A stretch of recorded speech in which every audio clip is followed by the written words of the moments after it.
Emotions. Feelings, emotions, armpit Thoughts. hair, all the things. He's going to flash it. Tell the people. Welcome back to another episode of Going For It, guys. Thank you for hanging out. We missed last week. We had some stuff come up. No big deal. We are back at it this week. The penultimate week for football in the NFL. Did you have to Google that, or did you know that from TV shows? I know that. From TV shows. Definitely from TV shows, right? But I learned it from Game of Thrones because I would hear the promo and they'd have voice, the penultimate episode. And I'm like, I can admit it. I didn't know what the fuck that meant. I did not know what that meant. Googled that shit, and that stuck with me forever. Sorry. That's cool. That's a good anecdote. No, I don't remember where I know it from, but I you know me. I just fly off the cuff. This is all off the cuff. I got nothing written down. Appreciate good word. Appreciate that. Before we get started, and announce our winner from last week, even though he's not here, so we don't even have to talk about it a whole lot. I would like to wish our fan, our one consistent fan, that is my brother Brian.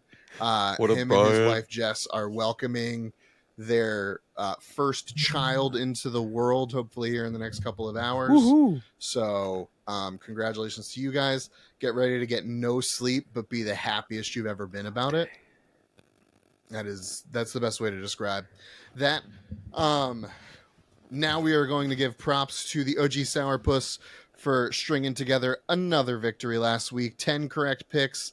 Mike Blaine second with 9, and Craig Brooks and I picking up the rear with 8. Coming down to it. 2 weeks left. Mike has a 3 victory. Sourpuss Mike has a 3-win lead over myself. Mike Spillane just 10 points back. Maybe Mike forgets to put his picks in. He didn't forget to put his picks in, but and then there's Craig picking up the rear of the rear, a solid 15 picks in the back. I think we can say unequivocally, Craig's probably done. Craig's probably pretty settled in the spot that he's going to be in. But anything can happen with football. We're learning that right now. Monumental shit housing from one of us to let Craig get ahead. If Joe Flacco can play this kind of football, Craig Brooks can come back from this. If I've learned anything, it's that. So where I want to start this evening is not with Joe Flacco dominating on Thursday Night Football. It is Thursday. We are recording on Thursday, so the game is on. And the Jets being the Jets. I want to start with the talk of the NFL yesterday. Russell Wilson being benched in Denver. Wow. I don't know what to say other than wow. You have anything you would like to throw in there, Mike, before we get into a little more crunchy look at this? Nah, it's wow is the right way to word it, because they're technically not eliminated from playoff contention yet. Like, granted, the chances aren't high. I think they have like a 6% chance, according to ESPN, to make the playoffs. Like, it's not high, but like, control what you can control, win out, and they've been playing pretty good football. And it's just kind of, it's one of those things. I want to say that it's baffling, but it's a business decision by the Broncos, and it's kind of shitty. Like, I know Russell Wilson's like kind of a meme sometimes to people at this point. Oh yeah. And like, but I used to like him. Like, I got to see him play while he was in college. I liked him on the Seahawks when he went on those runs. He was a fun quarterback to watch play. So like, I kind of just feel bad for the dude, because like, he's really kind of turned it around in Denver this year. Like, the season started out pretty shitty. Now he's playing really good football. Like, he's playing like Patrick Mahomes level football right now. Like, there's legitimate comparisons that Mahomes has more yardage, but pretty much in every other category, Russ is either better or equal to him. Like, so yeah, I don't know, man. I just kind of feel bad for the dude at this point. And I also kind of hate saying that, because dude's like making fucking buckets of money. Oh, So like, bajillion dollars. I really Bajillion don't feel dollars. bad, but like, feel bad, I guess, to the degree that I should for someone who's making more money than God, Yeah. I agree. Baffling is a good word. It's, for me, a team that is not yet, like you said, eliminated from playoff contention. For them to just bench a guy that's having a resurgent season, I think he's doing everything in the offense they would want him to do. Not to mention next year's dead cap on this, and it was kind of came out that he's going to be released most likely in March, because he's due a bonus in March of $20 million. $85 million in dead cap next year, just from Russ. He's guaranteed, when he signed the contract, he got a guaranteed at signing 124 mil. He's got total guarantees of 161 mil, and he got a $50 million signing bonus. So they're still on the hook for a good portion of that. If they would have even sucked it up for 2 years, the dead cap goes down to 31 mil. Now they're looking at long-term expensive dead cap money for a long time. And my concern with all of this, trying to take away the fact I still like Russ. I think he's a bit of a meme. He's a bit of a caricature. The Sierra of it all, like it's a weird thing. It's a weird thing, but I still like them. I like them both. And does this affect Denver as a destination? I know Peyton can look at guys and be like, "Oh, Russ wasn't my guy," but it was like a guy that threw 20 touchdowns and 6 interceptions in 3/4 of a season wasn't your guy.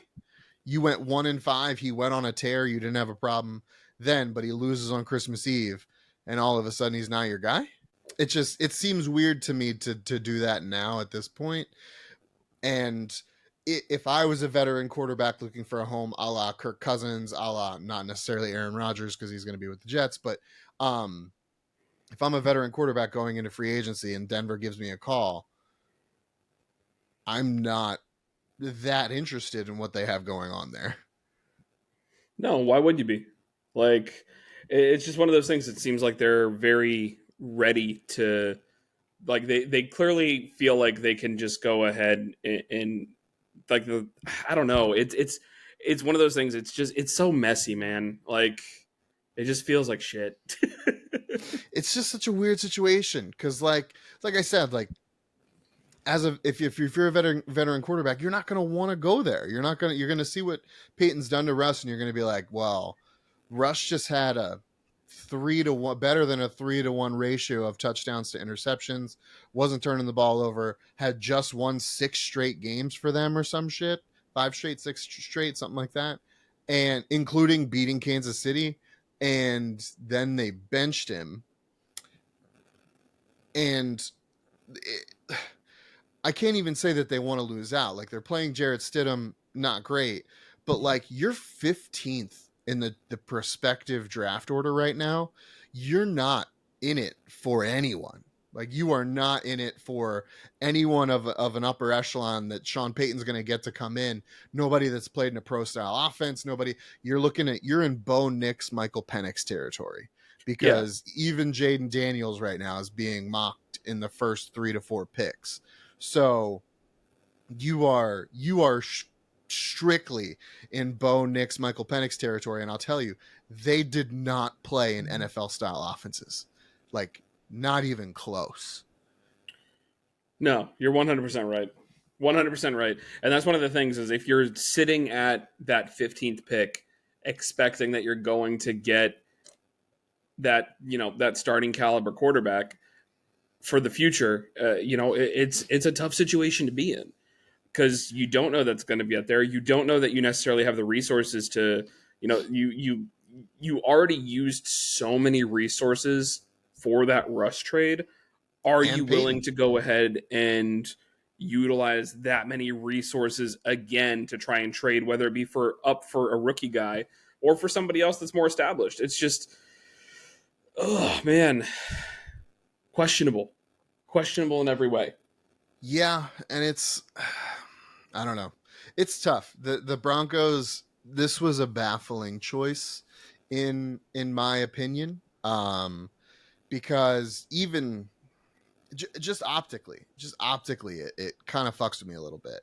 It does. Like, I get it. Peyton and Russ, they had that. I think it was this weekend. They had that blow up on the sideline. Like, Peyton was really digging into Russ, but Drew Brees isn't walking through that door.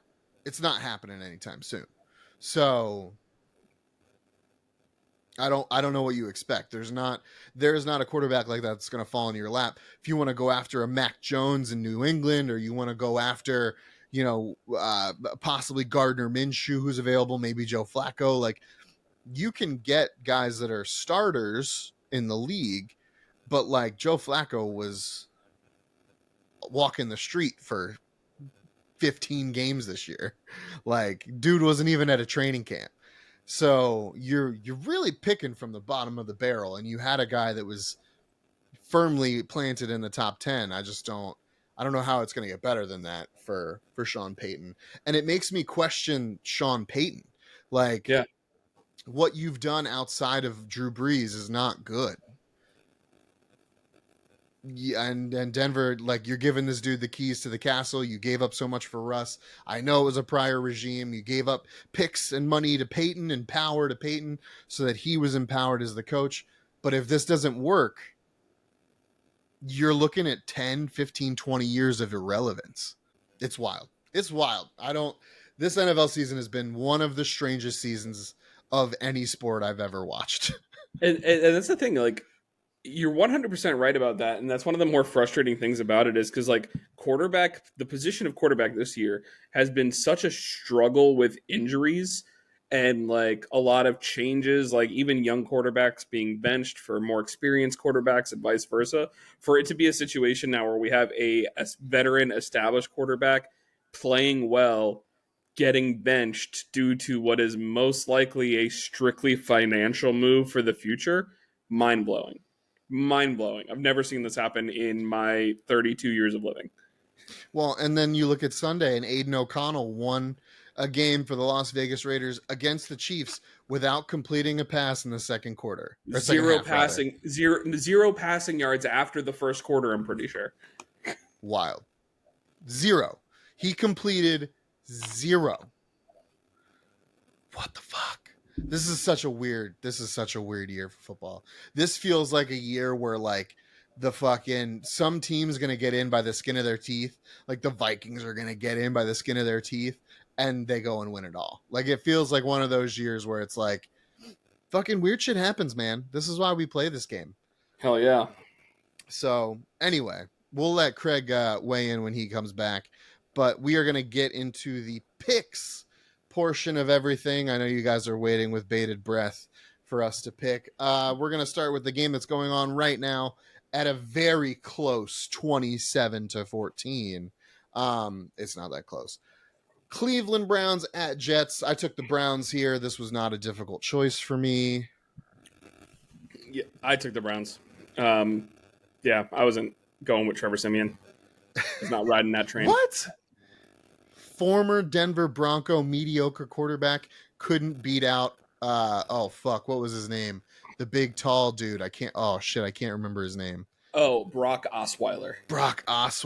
That's it. Couldn't beat out Brock Osweiler. Can always count on me to remember obscure sports names. Yeah. I'm just upset that right now on this game I didn't decide to bet on both teams having a defensive touchdown, because I kind of just looked at the quarterback play. Yes, Joe Flacco, his resurgence has been awesome and cool, but he's been good for interceptions, and the interception that he just threw that got returned for a touchdown was just like a quarterback who's 38 years old and hasn't played in a while making a bad play. Like, he was like, I can fit that ball in there, and it's like, no, you can't, Joe. He threw it directly into his arms. Like, he batted it up, came down with it while you were falling. Like, it was bad. But I know Siemian was going to mess up some, and so there's been 2 interceptions returned for touchdowns in the first half, and I'm just like, man, that probably would have paid out damn good. Yeah. So it also came out this week that the Jets are sticking with Bob Saleh and Douglas. I can't remember his first name, but Douglas, their GM. Any surprise there for you? I know that we've been saying on the podcast for weeks now that they were going to get the Aaron Rodgers benefit of the doubt, being that he did not get to play this season. But any surprise for you? No surprise. That's pretty much exactly what you said. I felt like they were going into this year 100% feeling like, there's like they kind of got a mulligan, because of the injuries. And there's been times where they've played like relatively good football here and there. It's just the quarterback play has basically been the big determining factor of when they're shit. Like, because their defense they have a good defense. They do. They have a really good running back. They have a talented number one wide receiver. They just have a bad offensive line, and they have not had a quarterback since the fourth snap of the season. So, it's unfortunate. And he's causing all sorts of problems, non-field related. Yeah. Guy likes attention. That's all I'm gonna say about that. He does. He do be liking attention. He do be liking the attentions. Follow up just real quick on the Jets. Does Nathaniel Hackett have a job next year? I don't know if he gets saved by Rodgers or not. But yeah, I don't think he has one. But that's me. I just don't like him. He shouldn't have. He's a weird guy. This team that they have underperformed even with not having Aaron Rodgers. And it's one of those things that just seems like they did not have a very clear, concrete backup plan for life without Aaron Rodgers. Like, you didn't think there's a possibility that your aging quarterback could miss time. Like, your aging quarterback behind a makeshift offensive line was going to miss time. Okay. Yeah. All right. Yeah, they didn't think that. Good insight. Yeah, I don't know if he's going. I don't know if he should have a job. I think Aaron might save him too, but we'll see. Moving on, Detroit at Dallas. Give me the Cowboys. Unfortunately, I think Detroit is going to be riding the high of that conference champion or division championship, and I think they're going to come out not so great against Dallas, and Dallas's defense is vicious. What do you got?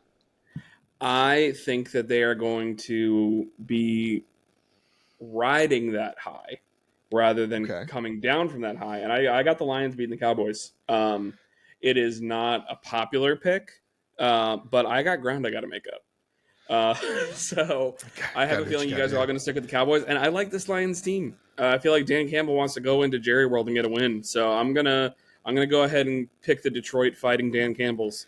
Pick up the dub. New England at Buffalo. No upsets for me here. Give me the Bills by a million. The Patriots are lost seemingly. Yeah, I don't know what the spread is on this one, but yeah, Bills. The spread is bad. Falcons at Bears. Falcons going back to Taylor Heineke. Desmond Ridder showing unequivocally without any doubts he is not an NFL quarterback. He's shown that multiple times this season. With that being said, I'm going to stick with the Bears. They don't look as inept as they did in the beginning of the season. Still not great, but they don't look as bad. Who you got here? I also have the Bears, mostly just because quarterback inconsistencies with Atlanta, whether it be Ridder or Heineke. Even when Heineke's gotten the ball, he hasn't been necessarily great either. And that Bears defense, they got some playmakers. So give me the Bears. The Bears. Vegas at Indy. This one looks pretty close to a 50-50. I'm going the Horseshoe Peoples. Gardner Minshew's people. Oh my God, if he rocked the handlebar mustache all season, that would have been so swaggy. I would have loved it. Give me the Colts here. Who are you taking? Oh, I am going to go with someone who needs to lose the interim tag in his name and be head coach Antonio Pierce. Because, goddamn, man, give the guy his flowers. He deserves some credit. Antonio Pierce, give me the Raiders. Yeah, my gut pick was the Raiders first, and then I thought about the Aiden O'Connell 0 passing yards in the second half of the game, and I was like, That doesn't I bode well. I understand that. I'm picking it for the defense. The defensive side of the ball. They've That's gone where wild. Antonio Pierce has these guys clicking on all cylinders. You don't see anything like, Devontae Adams kind of complaining or anything like that anymore. They're bought in. Winning changes things. Yeah. We are going to move on to a team that is close to your and my heart. The New York Football Giants have the Rams visiting. I am taking the Rams, who are firmly close to playoff position. Just in my opinion, a better team than the Giants right now. The Giants are a pretty not great team overall at this point, and I really want the season to end. I'm picking the Rams.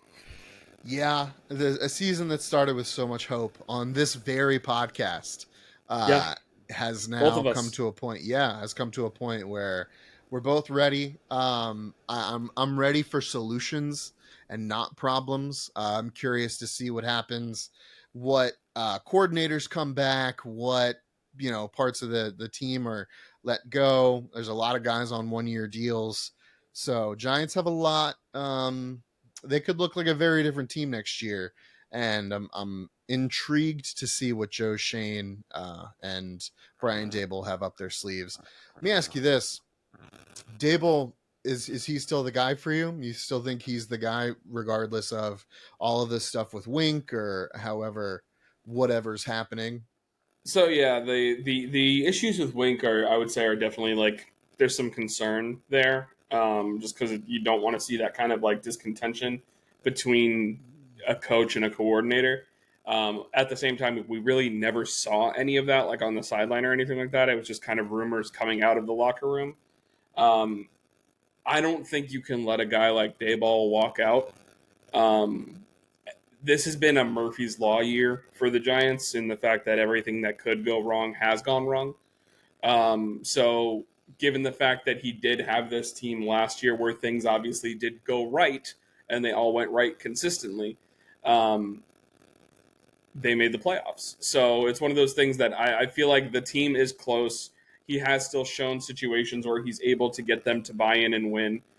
There's times where he made Tommy DeVito look like a competent quarterback. And that's something that they really haven't been able to do with Daniel Jones this year. So it's one of those things that it kind of makes me look at it and be like, okay, well, if you can get something positive out of Tommy DeVito, this is telling me that you guys now realize you probably made a mistake with Daniel Jones. And now that you're going to be sitting at a position where you have quality draft capital to work with, you're going to make a change at that position. Go get the guy that the GM and the head coach and the offensive brass can believe in. Turn that into your guy. Keep Tommy DeVito as a backup if you want to. You know that he's not really going to be much more than that. Try and trade Daniel Jones in like a who's the guy? I think it was the same. It was Brock Osweiler. Denver gave him a deal, and then they basically did a trade where they pretty much gave him away to Houston to just kind of it dumped his salary, but it was one of those things that I think the trade was like they gave them Brock Osweiler and a 5th round pick, and they got like a 7th round pick in return. Like you do a deal like that, get rid of him, call it a day, wipe your hands of it. We fucked up. That's the end of it. And it's one of those things. You and I have had this conversation many times. They fucked up Daniel Jones. Ownership believes that. Front office believes that. Coaches believe that. The guy had 5 different offensive coordinators in his career as a pro for the Giants. It's hard to be successful when you're changing coaches every year. And the front office that is in place is not the front office that drafted you. So, yeah, it's a shame. It's a shame what's going on over there. But I agree. I think it's time to turn the page on DJ. yep. Let me ask you this: some pre-draft talk, because I know you and I are going to do some draft prospect talk this off season.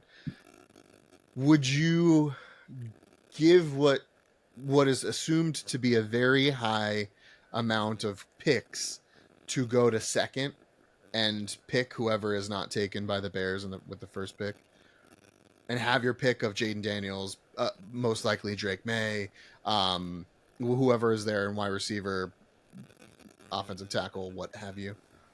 So it's one of those things. You're making the phone calls to figure out what the price is, because at this point right now, Washington is going to be drafting ahead of you. You have the Bears drafting ahead of you, and New England drafting ahead of you. All taking quarterbacks, most likely. New England is definitely taking a quarterback. That is a fact. I would say that it is probably 75% right now that Washington's taking a quarterback. And for some reason, I'm going to say it's about the same right now for the Bears because I don't know. Sometimes Justin Fields looks like a stud. Sometimes he doesn't. I don't necessarily understand the situation that they're currently in as a team and what they're doing. But it's likely that those three teams take a quarterback. If the Giants are sitting at 5, that means they are not getting their guy. I don't think you can sit at 5 and take a Bo Nix. I don't think you could take a Michael Penix. I don't think you could take a J.J. McCarthy. So if that ends up being the case, you have to be making those phone calls with the Cardinals to see what it takes to get up to 2. So that way you can get your guy. Granted, Caleb Williams, it might be gone at 2. So Caleb Williams, if that's the guy, likely isn't going to be there. But Jaden Daniels would still be there. You're looking at still having Drake May there. So it's a matter of, how much do you want it, and is he your guy? Drake, I love the Drake May grab, and you've swung me on Jaden Daniels as well. I know we're getting a little too prospecty, but the Drake May the comps to Justin Jefferson, to Justin Herbert and Josh Allen in body type and arm strength is too good, and it fits what Dable wants to do too well. He's sneaky elusive. He's got the big arm. He's got, he reads the defense fairly well. Jaden Daniels, one of the best processors in college football, I think. I watched his game. It was LSU against, can't remember who they were playing, but he was down and had to do multiple drives down the field because the defense wasn't able to stop anything. You were driving down the field multiple times, needing to score touchdowns, and he was doing that. So I would very much like to see Drake May or Jaden Daniels in a Giants uniform. But Russell Wilson is out there, so who's to say? No, we need a fix for what about future. the Daniel Jones money that's on the books? If they can do it to Russ, we can do it to DJ. And Mike had said to they got a way richer owner. They got a way richer owner, though. Don't you have to eat like 60 more of Daniel Jones? No, actually, his dead cap's only 20. So if he's on the books this year, it's like 37 or something. I'll pull it up. But next year, it's only 20. It's definitely a large sum of dollars that would be eaten. It was. Or do you keep him as a 2-year? You get the prospect, keep him, and then just release him after, and don't have the dead cap. I think that's an option. I honestly wouldn't hate if the Giants kept DJ for another season and let him take the brunt of the physicality that is going to come while they rebuild this offensive line, because they need an offensive line coach. The offensive line coach, Bobby Johnson, in the building right now, is not getting it done. There is too much high draft capital on that line to be getting negative results from it. So they need to get a better offensive line coach in there. They need to revamp everything. I think we're looking at a new offensive coordinator, because I think either Kafka's not going to be retained or he's going to take a job at his alma mater, which Mike remembers and I definitely don't. Why aren't you excited about Tommy DeVito being your guy for the rest of your lives? Because he already got benched. Good. But he's so good. Tyrod Taylor's already taken over the starting job. That's correct. Yeah, what next about year, that win, though? But he did get an endorsement deal with Rao's homemade pasta sauce. He did do that, and I'm happy for him. That's not bad. He did, in a couple weeks, he set his family up for life, and I'm super happy for him for that. Not a very good quarterback. You don't think he gets a deal as a backup somewhere else, though? No, he's an undrafted free agent. He's an undrafted free agent. He's a guy that caught fire for a couple weeks, and the defense played the best the defense has played all year, and There was another they guy like that accidentally this won season. games. What was his name? Tyler Bagent or something? The agent? Remember Oh, him? Bagent. Same thing. Yeah. He was the Bears. With the Yeah. Bears. Right. He came in, he like did something good for like half a second and then vapor. Disappeared. But Yeah, I feel into like these obscurity. guys do end up on rosters though. They make practice squads, they kind of bounce around, then they become a clipboard guy somewhere else, then they rip, and then good things happen. So I don't know what it looks like if they move him, but if they cut him, which I don't think is going to happen, and Mike and I both said we don't think they're cutting DJ. The dead cap next year is 69 mil. That's I knew it was kind of gross. The following year, it's only 22. Gross. Okay, so gotta keep him next year. You can trade him, and then that dead cap comes down because you can guarantee some of the salary, and I don't remember how it all works, but I know that it's been done. Yeah, it's one of those things that I said before while you were away. They're going to likely try and do like a Brock Osweiler from Denver trade where they traded him to Houston, and they basically traded him in like a 5th round pick for like a 7th round pick or something like that. So it's a trade where you're basically taking an L on the trade just to offload that cap to a team that is quarterback hungry and doesn't really have a whole lot to live for. And this deal was always a 2-year deal. When he signed it, it was a 2-year deal. We knew it was. With all the QBs you guys listed, though, how many of them you think are actually going to be relevant? They're all going to get drafted. Of those prospects, there's 5. There's like 5 in the top. Well, they might all go first round. They're all going to go top. Those 3 guys are going to go top 5. I'm calling it right now. Jaden Daniels, Caleb Williams, and Drake are all going in the top 5. They're going in the top 5. Penix are probably going to go as well. Oh yeah, they'll go. Those guys are going to go, I think, top 20. So it's going to be interesting. For me, Knicks is, and this is where this is a comment that'll end up getting clipped and people will be mad at me. Knicks is Daniel Jones. So I don't want Bo Nix. If you look at his, if you no, I don't want Bo Nix. This is the thing: is if you look at his statistics, look at his, like you could see all of this yards, all of these touchdowns. So much of it is yak. Of all of the top 6 quarterback prospects in college football right now that are looking to be drafted, he has the lowest like air yardage on his percentage of yardage through the air out of all the quarterbacks at 35%. 35% of his yardage is air yardage. Everything else, 65% is yak. So you can't fault the guy for having good receivers. No, but that's the Oregon system. They did it with Marcus Mariota. The only quarterback that's ever come out of Oregon and been successful is Justin Herbert. And that's debatable. Sorry. And correct. It is. You're 100% right. It is debatable. Get him. I also think that that's not due to Justin Herbert. I think that's due to Brandon Staley. He gone. He is gone, and we were going to talk about that too. But all of this exciting draft talk, we will get more into it. Mike is going to do a breakdown of promo for the draft episode. Yes, for some of his I have homework top 5 to do in each position. He's going to watch tape. I'm going to watch tape for the first time. Really try and get a hold on these things. I will watch the 2 bowl games, and I'm going to the national championship, so I'll do that. That'll be fun. That'll be fun. The Natty? He's going to be going to the Craig is going to report from the sideline before he's escorted out of the building. He's going to be there very briefly. I think we have decent seats. Pit Bush out. Oh yeah, go to the game like that. Roll Tide. Boom. Well, I think Bama is gonna beat Michigan. I don't intend on wearing one or the other. I want to buy like one of their like shirts that has both teams on it. No, I like to wear a split jersey so that way everybody hates you. But you should get it of like the most obscure Alabama and whoever else they're playing. And I'm like, just the like, weirdest cousin. What is this? Like wear both punters. Like one side is one punter, the other side's the other punter. That'd be good. I wanted to before we continue with our picks, so we got into it a little bit. Craig, thoughts on Russell Wilson? Oh, dude, I was shocked, and here's why.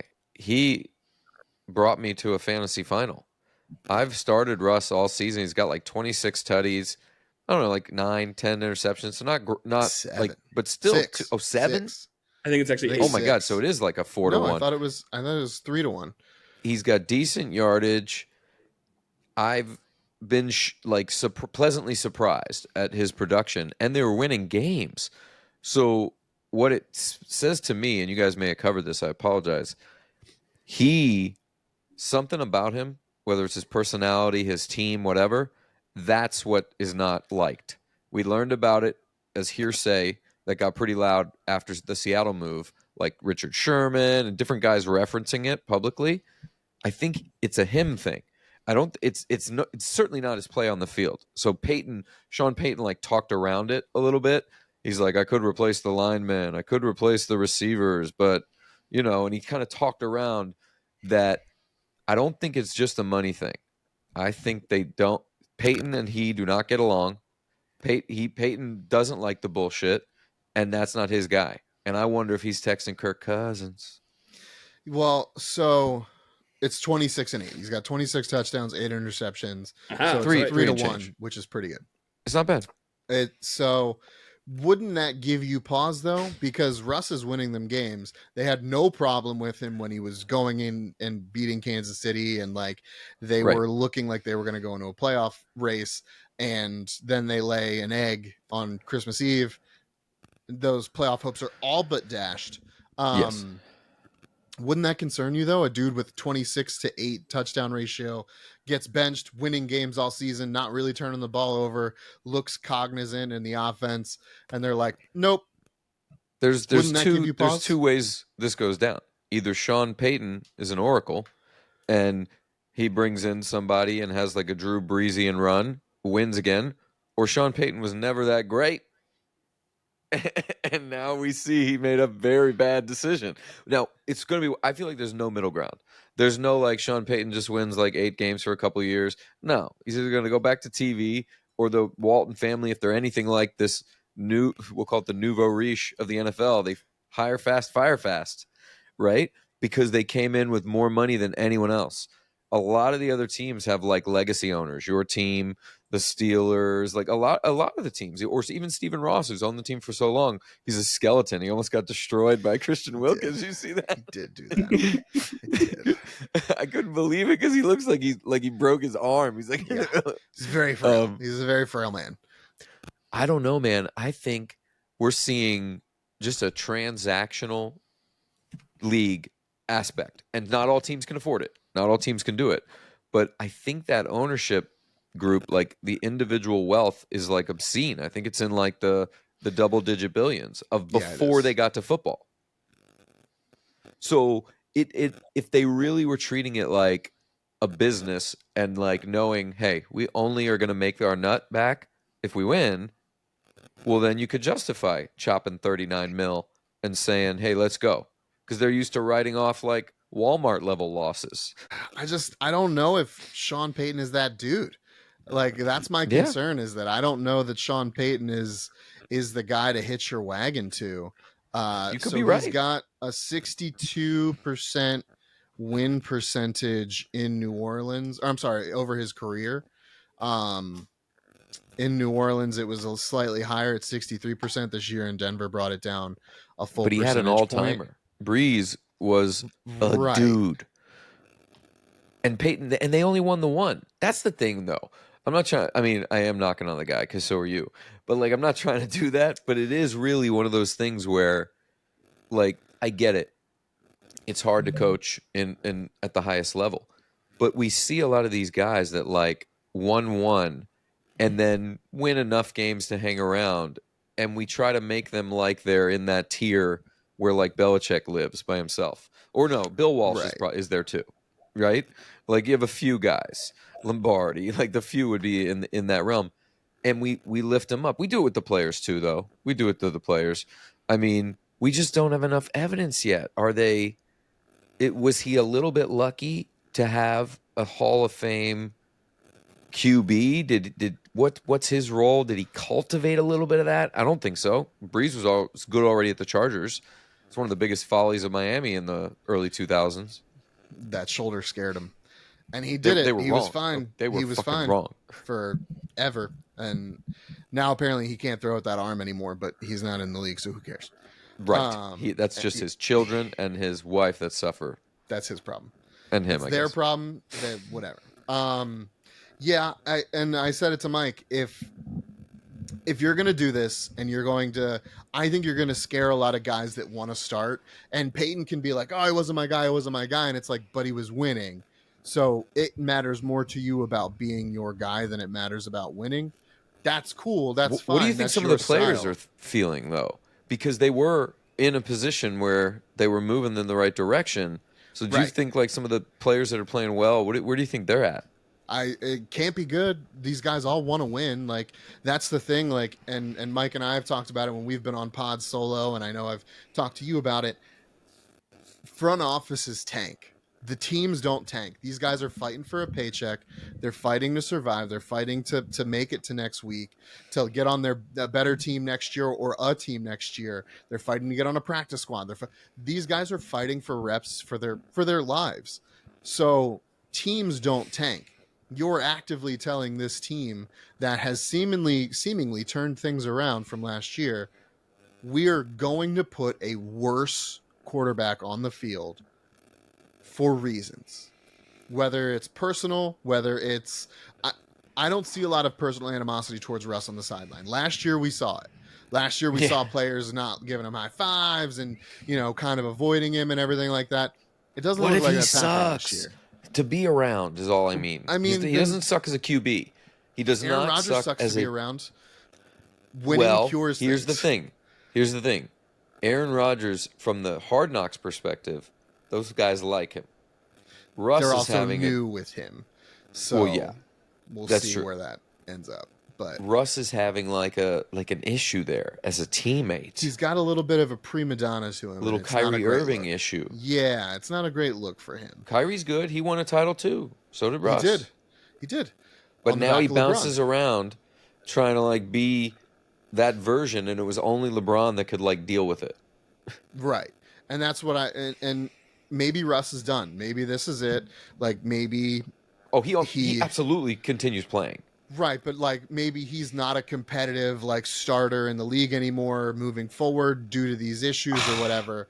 No, I think a coach could get this right. I do too. I think there's still talent. This transition, I think, could be great for Russ if he embraces how to be hungry like he used to be. Like Wisconsin, drafted in the second or third round, something like that. Like that, right? I think so. Yeah, third round, like that version of Russ, chip on the shoulder. He lost that. He absolutely lost that, and like acts like sometimes, or at least the perception is that like he's on an island and deserves to be there. That don't bode well in team sports. And I don't think he always was like that, is what I'm getting at. No, I don't think so either. So I don't know. We'll see. Interesting things happening in the NFL. Mike and I were talking. This season is just wild. Nothing is predictable. So fun. Random shit happening. Anyway, we just talked about the Rams and the Giants. Both of us taking the Rams. Moving on, we're going to talk Cardinals at Eagles. I think the Eagles are going to win out. They have 2 games left. They play Arizona. They play the Giants. They're going to go into the playoffs. They need doing well, but is that going to help them? I don't know. I'm taking Philly before we get into this further. Craig, who are you taking in this game? Philly, yeah. Mike, who are you taking? Eagles. Yeah, no reason to bet otherwise. So the Eagles, we've been saying it on this podcast all year, and I even started saying it in the preseason. I wasn't a Jalen Hurts believer. I needed to see him do it again. He hasn't done it again. If anything, from a wins perspective, he has. Right. But he's not in the MVP conversation, and he shouldn't be. No.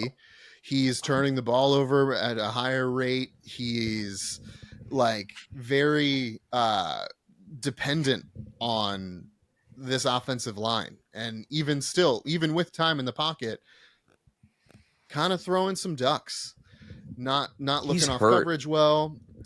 He is playing hurt. I know. I'm not trying to like.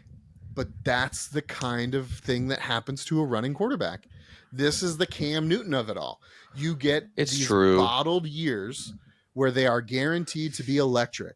Well, but as soon as a major injury, right? If he's got more years in the tank, is all I'm saying. Yeah, like Lamar, does. like Lamar, we're seeing we're seeing another great year out of Lamar, right? And he's had one or two before. He had the MVP one and then one other.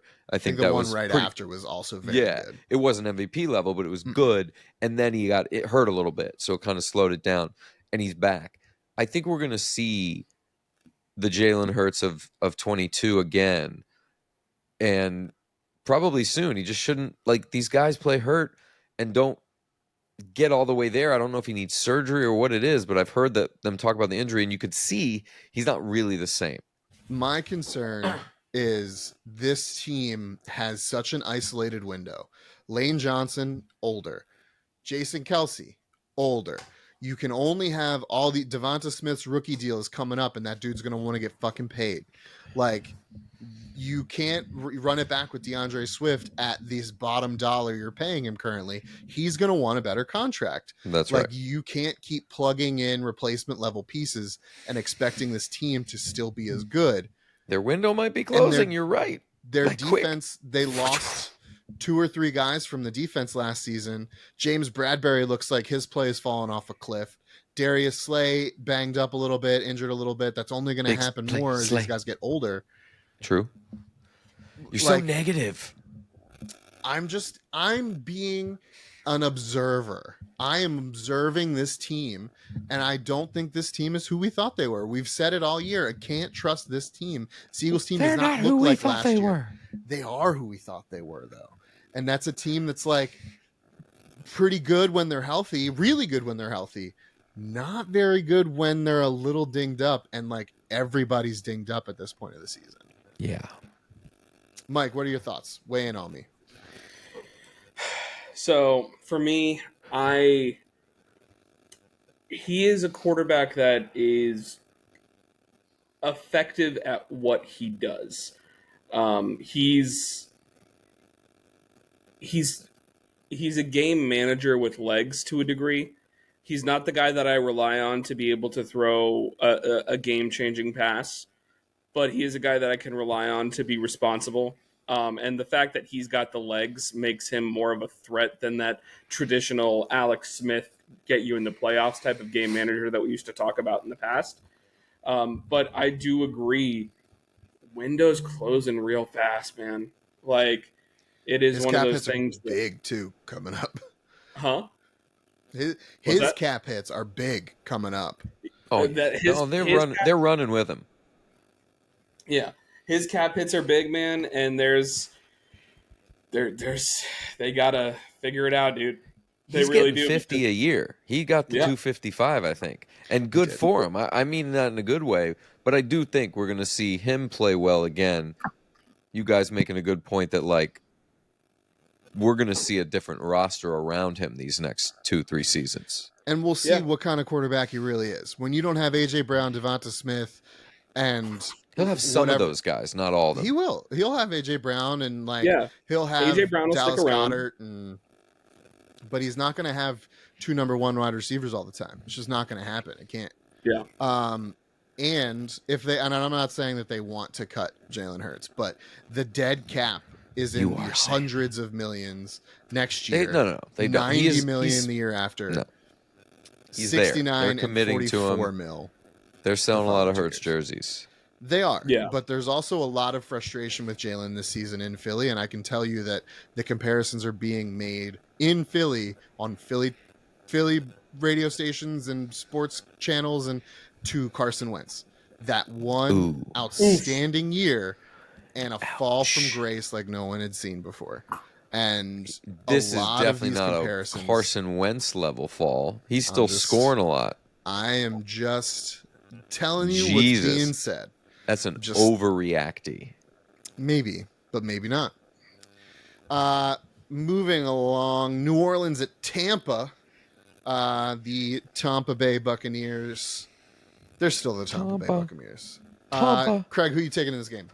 I got to support Bake Show because I'm starting him in my fantasy final because Russell, as we discussed earlier, is indisposed. So Baker to Mike Evans. Mike Evans, who I think has the most receiving touchdowns this season, which is wild. It's kind of crazy, but he's consistent. If 13. not consistent. Mike, who are you taking this game? I also just want to follow that up, and shout out Mike Evans as being I don't even think it's arguably the most consistent wide receiver over the last decade, because I believe he's broke 1,000 yards in 9 consecutive seasons, 10 8 or consecutive 9. seasons. Like it's an insane statistic, and Mike Evans is the man. And then there's going to be a real big, interesting conversation around Baker Mayfield because he's kind of low key had a really good season with the Bucs. I'm also taking the Bucs in this game. I read an article about that there's like early talks of them wanting to do a deal and make something more like that. The team even feels like they might have found a guy for a couple of years. I think it could be true. It could be. Yeah, I mean, well could be. We've seen Baker at his best, at his healthiest, and he took Cleveland to the playoffs, and then they thanked him by signing Deshaun Watson to the biggest contract. Flacco's going to take him. Flacco's going to this clinches the playoff game for them, doesn't it? I believe so. And Flacco's playing good. He's playing good ball. I'm going to complete it. I'm also going to take the Bucs in this game. They're playing good football right now. Playing good football. It's a doo-doo division, and it is a divisional game, but the Bucs are playing good football. San Fran at Washington. This shouldn't even be a question as far as I'm concerned. No. And the spread's probably 18 or something. It's got to be steep. Let me look. I'm going to look it up. I'm taking San Fran. Extreme. I'll go 13. 13 and a half. I think maybe I saw it. 13. It is 13 according to Yahoo. Yeah. I would take it. I'd still take Purdy's got things to prove. He's got to put it on spots, protect the ball. They're going to score. CMC's going to score. Anytime Tutty, guaranteed. What do you guys think of all this Cam Newton chatter at Debo this week, and Cam calling out quarterbacks for game managers? Mike, I'm going to go to you first on this one because I can't wait to hear what Craig has to say. But so I didn't hear exactly what got said between Debo and Cam Newtown. So Cam Newtown has a podcast where he disparages all current NFL quarterbacks that are not him because he is quote unquote better than. Yeah, he does. He says that there's not 32 better than him, but also 31 better than him. I still don't. Nope. I still don't even think that. And he's been texting Debo to come on his podcast. And in an interview, Debo said, "Man, why Cam Newton trying to text me all the time, get me on his podcast after he comes at my quarterback? Like, I don't want to talk to you, man. Like, I got nothing to say." And Cam just keeps calling Brock a game manager and saying that he's not good and stuff. And Debo was there for his dude, and I respect that from Debo. Respect Debo. First, 100% respect to Debo. And I feel like that's one of the things that you want to see from your star wide receiver, regardless if someone comes at your quarterback like that. With that being said, I'm sorry, I am not going to trust the opinion of the guy whose arm is literally hanging on by a literal thread. At this point, his shoulder is not good. I don't think that he could throw a ball 25 yards anymore. So I'm not going to sit here and pretend that Cam Newton is still an NFL caliber quarterback. In the same vein that some of these other people that are like, I hate saying it because of the fact that I felt that he was much more talented, but the way that people were like, let's give Colin Kaepernick a try. I'm like, you realize he's been out of the league for 5.5 years, 6 years now? Like, at this point, you can't. Like, it's not going to happen. And like, not everyone's Joe Flacco. Yeah, like not everyone's elite. Joe Flacco. Not everybody is the pride of Delaware. That's where he went to college, right? He did go to Delaware. I think you're right. I think I am right. Delaware. I hate myself for knowing that. That's good trip, man. That's good trip. I just you know my opinions on Cam Newton at this point, Pat. We've discussed it before. His last run was really bad. His arm does not have the strength anymore. I just think it's kind of. But you're talking about all this shit. I got to push back on you, Mike, for a second, because while I agree with you, he ain't good at quarterback anymore. I think the issue is it's easy to hate on him, and this is going to sound like I'm defending Cam. I'm actually not, so I'll make it clear. But the thing is, it's okay that he has these opinions because the dude did play ball and he played it at a pretty high level for a couple years. So for a couple years, I'm not saying his whole career, but a couple years, he did play at the highest level and was elite for like a season and a half, the MVP season and a half, and then he was good for like another 1.5, 2, right? So I think he can say whatever he wants to say and earn that by being in the league and being successful. My issue is with the whole fucking narrative about game manager. Like that's some bad thing where the job is to manage the game. And these guys are saying, because they're not just saying it about Purdy, they're shitting on my guy, Tua. They're shitting on Dak. And I think these are 3 of the better quarterbacks in the league. So it's ridiculous that I think it's almost like for clicks, for listens, for something to say, because you're talking about like the top 5 MVP candidates and you're saying 3 of them suck. It makes no fucking sense. So I'll push back on Dak because I don't think Dak is that good. But in his last year in the league, Cam completed under 55% of his passes, had a touchdown to interception ratio of 4 touchdowns to 5 interceptions. Is that good? That's so good. That is Joe Namath good. He had his average yards depth of target was the lowest it was in his entire career at 5.4 average depth of target. So not great. And not to mention, we've all seen it. We all shared it when it came out, but his I'm back video where did his like, I'm in shape and look at me and I'm throwing the ball, but he always cut away right before, like as the ball left his hand. He knows he can't throw anymore. And Cam, my guy, you were in your prime one of the best quarterbacks to play the game. I want to get that out of the way. The best version of Cam Newton is one of the best, most freakish athletes we've ever seen play the game of football. Unequivocally, without a doubt, could run you over, could throw the ball 15 miles down the field, like savage. You are not that guy anymore. You are not better than, I would say, probably like we're seeing these backups come in, Easton Stick come in, Jake Browning come in. You're not even like the 36th best quarterback in the NFL right now. You're behind some of the backups. It's time to let it go and move on. He's got to get shit on. He's got to have people listen to the pod. So it's like it's almost like there's gonna be more of this shit. Hey, Mike dude, is doing it too. No, you don't got to do that. Like, look at this. You got Chad Ochocinco and Shannon Sharp talking about eating ass, and they're getting all the views that they need to. You don't have to go. There's other things you can talk about. I do like that. You got to respect it. You got to respect it. You're right. There are ways. Some people are not comfortable talking about that.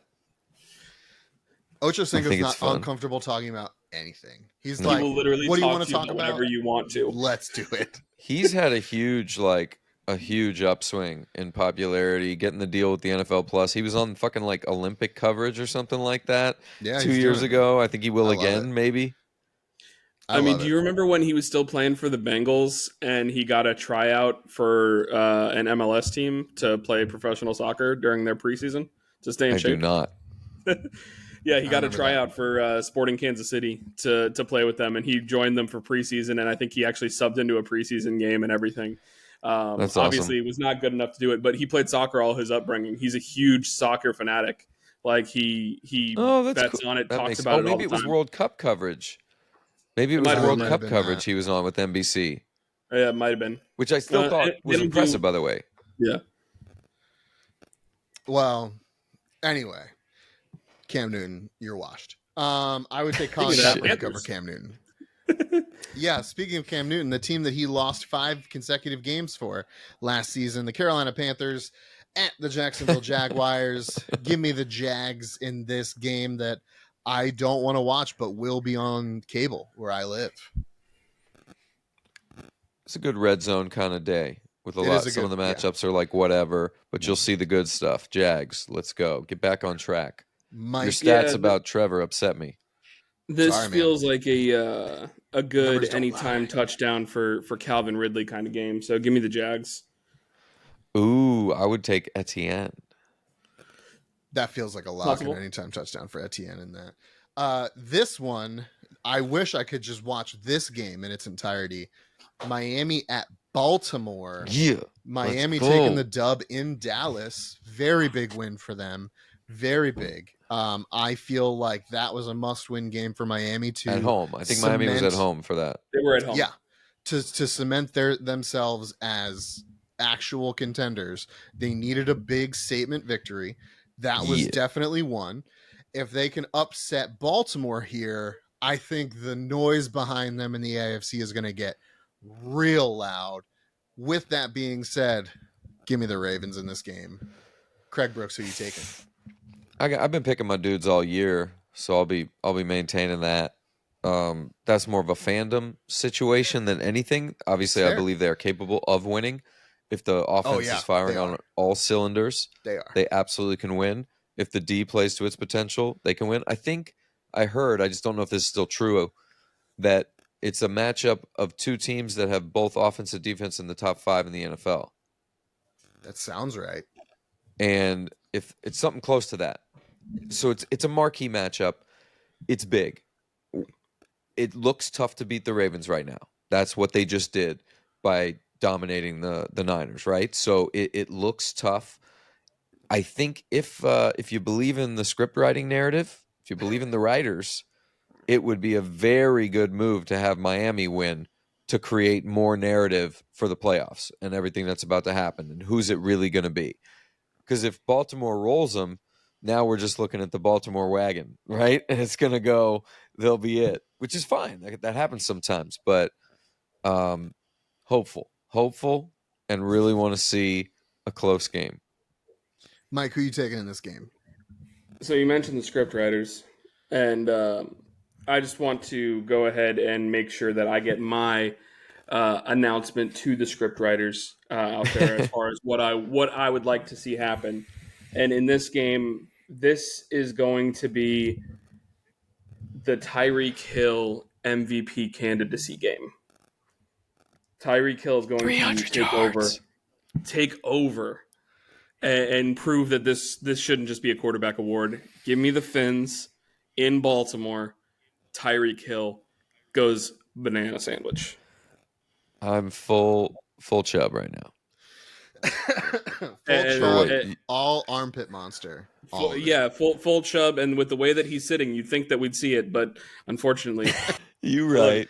Yeah, right. That's fair. It's tucked in the waistband. He's doing a math class. This is the first time you and I have been on the show together, so like I've missed you. I had to talk a little bit of shit. You have to. I love that. I was not sure whether I should ever bring up your pastiness, but now we know. Fair game, the fact that you can say pastiness when you are laying with a white sheet and it looks very reminiscent of your skin tone is just astounding, my friend. It is. Yeah, it's one of those, like, the whole, what is it about people in glass houses shouldn't throw stones? I feel like you're kind of barking up that tree with the pastiness stuff. Hey, I embrace my pastiness. It's even worse on the underarm area. I'm just grateful that my little guy got his mother's skin tone and her side of the family. He's got like that, like beautiful, not full olive, but like tan without trying kind of feel. He's got a tint. He's got a hue to him. It's fantastic. I'm like, you've been gifted. You've been gifted by the stars. Enjoy the melanin, for height. son. I dream for height. Tennessee at Houston. CJ Stroud cleared concussion protocol. The Titans are kind of a dumpster fire. I'm taking the Texans here. Mike, who you taking? Stroud back. Give me the Texans for sure.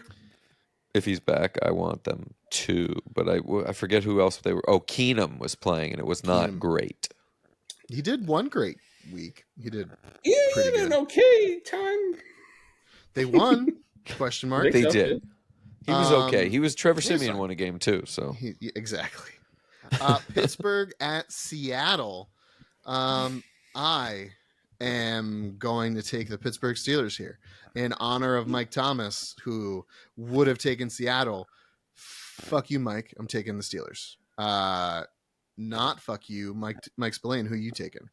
I'm gonna go with the Seahawks. Give me the home team in this one. It's hit and miss. I think the Seahawks are long overdue for a win, and the Steelers are dysfunctional. So I thought the Seahawks won 2 close ones recently. I think they won one close one. There was that Thursday night that they got on the Njigba fingertip catch at the end. And then I thought this week they got another crazy finish. They beat the Eagles and they beat the Titans. That's the right. Titans but it was a last minute or two. Yeah, it was a last minute thing. You're right. I feel like that. I'm in video game land. I feel like they have momentum right now. You're right. I was forgetting about those because they were 1-5 since they traded for Leonard Williams, and then obviously now they're starting to turn things around. And I do like Leonard Williams more now. So, yeah. So that second round pick goes up. Yeah, because I still can't believe we got a second round pick out of Leonard Williams. That's just. I'm good with it. Craig, who are you taking in this game? I got Seattle. I think I like the momentum. Pete Carroll with the backwards hat. He's got a vibe right now. He's 72, I think, or 71. He's not like a young guy. Old. He's an old dude. Yeah, but he moves around. he moves around like he's one of those people that's like, I mean, he moves around like he's 58. You know, which is still old, but he's got that vibe. He's spry. I'm going. Does he have those orthopedic soles in his Nikes? He's got definitely insoles, and he's got the chunky Nike Monarchs. Chunky. Yeah. He's got the chunkies. They're gross. My dad wears them. I hate it. He said, "Dad, these shoes are terrible." He's like, "What? They're Nikes," and you're like, "They're not." How do you know exactly what he fucking says? That's exactly what he says. He's like, "What? They're Nikes." I was like, "They make these for like only people of your age. Get out of them. Take it off. Be barefoot." Shit. The new poop bowl game of the week, Chargers at Broncos. I'm going to take the Broncos because they're at home. That is for no other reason than that. Jarrett Stidham. That's right. I was going to say, I forgot who's starting. So it's Easton Stick and versus Jarrett Stidham. Stidham's going to rip this week because it's for all the money. If he could Matt Flynn this moment, he could fucking do it. He definitely could. Now, I don't know that he will, but if like Matt Flynn made $20 million playing one football game, which is so good, correct, and then showed his true colors and like never again. I don't even know if he's in the league anymore. He's not. He's not. But 20 mil, like let's go for a backup. That's tough. I think he's got the opportunity now, and he has experience. From New England. So he's not nothing. He was at Oakland, I thought, too, for a second. Yeah. This is a big moment for Jarrett Stidham. I think I have to bench Cortland Sutton, too. You do. He's in the protocol still. He might not even play, and he doesn't have Russ. So, of course, he'll rip for fucking 4 tutties. I'm against the guy that has Breece Hall and Njoku, so that stinks. Not great. Need the fantasy gods. In this game? Pick is subject to change because I definitely put this in before they announced that Russ was not playing. So I do have the Broncos as of right now because they're playing at home, but I might take liberties and change it to the Chargers depending on how I feel when it gets closer to kickoff. But is it the first game without Staley? No, they played last week without Staley. Last week without Staley, yeah. Then we have no Monday or dang, we're out of Monday night footballs. Yeah, I think there's one. There's a playoff game. There's one next week. Oh, is there? They have a wild card game because the Mannings are doing it. That makes sense. Yeah. The Chargers lost a close one to the Bills last week. I really wanted the Bills to lose so that Miami would have the AFC East, but it didn't work out. Wow. Moving right along, Cincinnati at Kansas City. For my surprise pick, I'm taking the Bengals in this game. Kansas City looks like a staggered boxer to me right now, and they look like they're one shot away from having to rebuild this roster from the ground up. Travis Kelce coming out and saying that the team needs to get on the same page. Everybody's fucking around, and it's not just him, and like it's just not a good. Once pointing starts happening, that's typically when you see the downfall of a team. And I think they are very vulnerable right now. And I think the Bengals don't have anything to lose. So I think the Bengals are going to go into Arrowhead and they're going to win. So, Mike, who you taking? I do not think that the Chiefs are going to lose back-to-back games at Arrowhead. So give me the Chiefs. Taylor Swift is not going to be welcome at this game. They're not going to let her in because it seems like they've not been doing well at games that she's been attending for the most part. So I think they're going to say, "Hey, go play a concert somewhere," and let somewhere else. Hey, why don't you get the fuck out of here? Let Travis ball. And he's having a bad season. Andy Reid is just going to go ahead and have a cheeseburger speech for everybody to motivate everyone. Yeah. He needs a cheeseburger speech. I'm ready for it. Craig, who are you taking? The Chiefs. I don't think they lose at home. Just like Spillane said, I am concerned that Kelsey has a lot of tread, lost a lot of tread on the tires. He's great, but he just doesn't look the same. And yes, the receiving core is terrible. So that definitely hurts the whole energy. He's not as open as he used to be because there isn't a Tyreek Hill, or even last year Juju taking some heat off. There was some actual somebody to look at that wasn't just him. So no, but I still think they are a force to be reckoned with because of what Patty could do in any moment. And just like they've had games where they have like 4 drops, 7 drops, they can have a game with 0. And you know what I mean? Like they still have so many plays up their sleeve, like what they pulled out that got called back because of the offensive offsides. Awesome. Like there's still more shit like that in their repertoire. So I don't think it's as dire as full rebuild. I think we need a young lineman or two that's good, and let's get a real receiver, and it's right back game on. I think one of the things too I think could be affecting Travis is, didn't he have a high ankle sprain earlier in the year? That's going to affect explosion. Like absolutely, he's playing on it. He's been injured. Right. So I don't know. I was going to say retirement ? But I don't think we're there yet. No. I think he wants to win one more if he can. He should. He should try to go for all the records. Well, yeah, he should. But to add to Antonio Craig's Gates point, played for 20 years. To add to Craig's point, Mahomes can just exude greatness in spite of his receivers, and still get them to be amazing, even though they may not be that great. And I feel like we're kind of starting to really see that with a guy like Rashee Rice, who's starting to show that he's got like the makings of someone who can be a guy. It might not be a number 1 guy, but like if you found a number 2 guy, that's still really positive. And I feel like they just need to find that receiver who's willing to take a pay cut to try and be the number 1 guy on a Super Bowl team. I think they were kind of hoping that they were going to get that with like DeAndre Hopkins in the offseason. And then he's like, I think I can win a Super Bowl in Tennessee. And everyone said, we don't think that. Where did you say Tennessee? What? Enjoy your 960 yards on the season. Green Bay at Minnesota. Give me the Vikings. I think the Packers are a dysfunctional mess. And I don't think that there's a better way to say that. David told me otherwise. I think the Packers... First of all, they lost to the Giants, so like that automatically disqualifies everything David is saying. Because you lost to the fucking Giants, my guy. They're terrible. That is not a good football team. They were a field goal away from tying with the Panthers. They lost to the Bucks, lost to the Giants, beat the Chiefs, lost to the Lions, just beat the Chargers on a last-minute field goal, lost to the Steelers, beat the Rams. They're just a very inconsistent team, and they let the Panthers put 30 up on them. The Vikings are capable of putting up points, if nothing else. Give me the Vikings. I want the Vikings. I think this game is going to be terrible. I have it listed at 21 for the Vikings, 17 for the Packers. But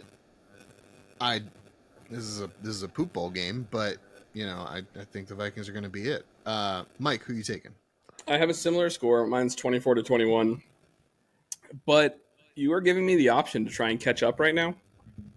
And I'm taking it because I do have the Packers. They are playing away, but I think that the Packers, even though it has been questionable at best at times, I think the Packers have the better quarterback play.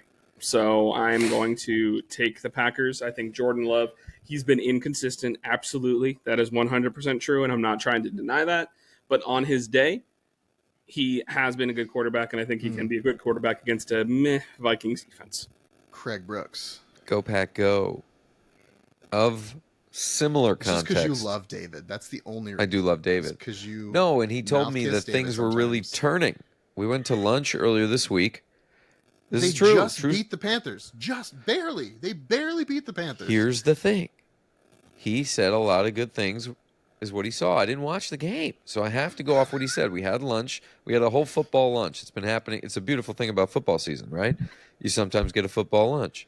And we're just talking ball. And he's very bullish on Jordan Love. He's all the way back on what the potential is. So he got me hyped. I saw 13 fantasy points out of Romeo Dobbs. I started his ass this week. I need it. The fantasy gods. I'm in full hope mode. I just got Breece Hall and David Njoku, so I need it. I need Mostert to go off. I need Henry to go off. I have no chance unless I have the luck. Well, Andrew Luck doesn't play football anymore, so it's not looking great. I negotiated for more of the money anyway, so is that buzzing me or is that Spillane? I think it's probably Mike, but I don't know.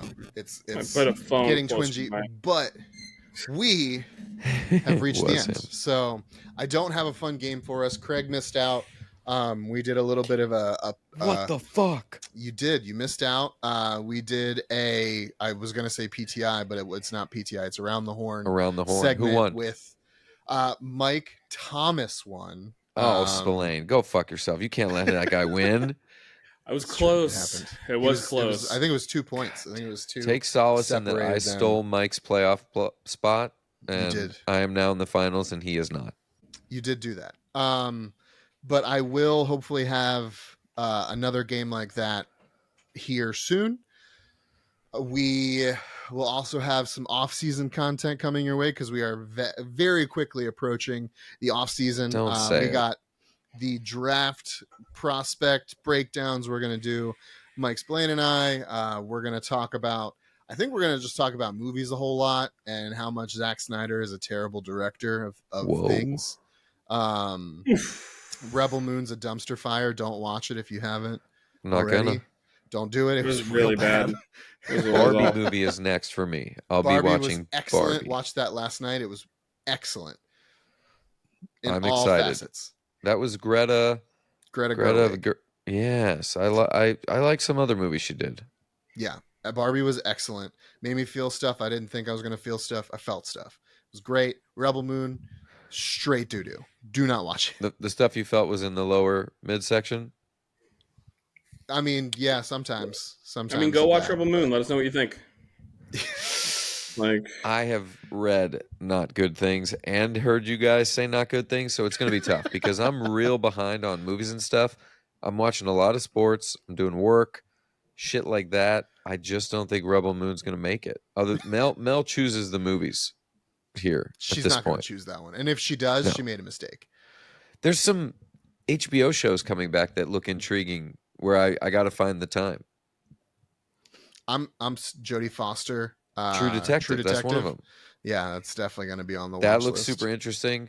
House of the Dragons got another season. I got to give it a shot. See if I still watch season 1. I didn't even watch season 1. I did. I don't remember a goddamn thing about it, so I can't tell you if it was even good. I just caught up with The Witcher. Still like that. So good. Well, they've moved away from Henry, so get ready to not like it anymore. Well, I know. Mel and I talked about that. We feel very badly about that. Yeah, I think they fucked that up. But he's doing is he? Yeah, he's doing a Warhammer producing movie. Warhammer. No, a show for Amazon. Oh, will he be in it as well? I believe so, yes.